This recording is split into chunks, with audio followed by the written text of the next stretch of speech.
చెప్పండన్నా ఎక్కడి నుంచి వచ్చారు? మీ సమస్య ఏంటి? మాది ఇబ్రహీంపట్నం అన్న. ఇబ్రహీంపట్నం మండల్, రంగారెడ్డి జిల్లా. ఇబ్రహీంపట్నంలో 5 ఎకరాలు 79లో మా నాన్నగారి పేరు మీద గవర్నమెంట్ భూదాన్ ల్యాండ్ ఇవ్వడం జరిగింది. గతంలో 2010లో ఆ భూమిని గవర్నమెంటే రిటర్న్ తీసుకొని ఎకరకు 5,40,000 నష్టపరిహారం ఇచ్చారు. ఆ నష్టపరిహారాన్ని అప్పుడున్న ఎంఆర్ఓ, విఆర్ఓ, తర్వాత ఆర్డీఓ వీళ్ళందరూ కలిసి ఫేక్ డాక్యుమెంట్ సృష్టించి ఆ డబ్బులు ఖాళీ చేయడం జరిగింది.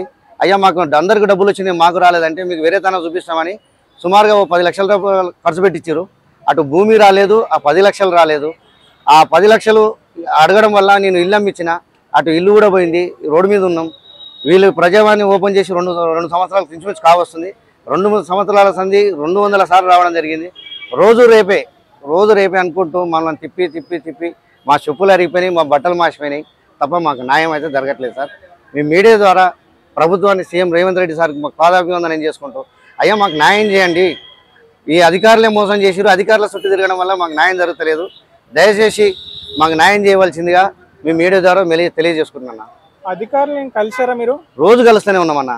200 సార్లు రోజు వాళ్ళని వెళ్ళడం, కలవడం, వాళ్ళు అది రాసినాం ఇది రాసినాం అని చెప్పడం, తొలియడం తప్ప వాళ్ళు న్యాయం చేసిన పాపాన పోలేదు సార్. మీ ఇంటి దగ్గరలో ఉన్న అధికారులను కలిసారా? కలిసాను సార్. ఆర్డీఓ ఆఫీస్కి వెళ్తూనే ఉన్నాము, ఎంఆర్ ఆఫీస్కి వెళ్తూనే ఉన్నాము, కలెక్టర్ ఆఫీస్కి వెళ్తున్నాము, ఈడికి వస్తూనే ఉన్నాం. ఈ వారంలో ఈ 4 రోజులు వీళ్ళ చుట్టే తిరగడం వల్ల నెలలో వారం మొత్తం వీళ్ళ చుట్టే తిరుగుతుంది.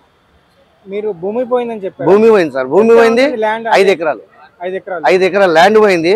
మళ్ళీ వేరే దాని ఇస్తామంటే 10 లక్షలు ఇచ్చిన ఇల్లు అమ్మి ఆ ఇల్లు కూడా పోయింది. ఇప్పుడు రోడ్డు మీద ఉన్నాం. ఇక్కడ వచ్చినప్పుడు అధికారులు ఏమన్నారు?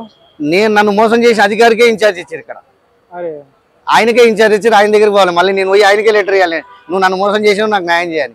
ఆయన నాకు న్యాయం చేశారు. వాళ్ళ పైన కేసు కూడా అయింది. కేసు అయితే హైకోర్టుకు పోయి మేము అధికారులం, మనం ప్రజలకు సేవ చేస్తున్నాం కాబట్టి మాకు అరెస్ట్ చేయొద్దని చెప్పేసి స్టే తెచ్చుకున్నారు. మరి అటు ప్రభుత్వం అరెస్ట్ చేయలేక, మాకు న్యాయం చేయలేక మేము వీళ్ళ చుట్టూ తిరగడం జరుగుతుంది. అల్టిమేట్ గా మీరు ఏమనుకుంటున్నారు? న్యాయం జరుగుతుంది అనుకున్నారా, న్యాయం జరగదు అనుకున్నారా? మాకు వీళ్ళ ప్రవర్తన బట్టి చూస్తే న్యాయం జరగదని భయం అవుతుంది సార్. Thank you.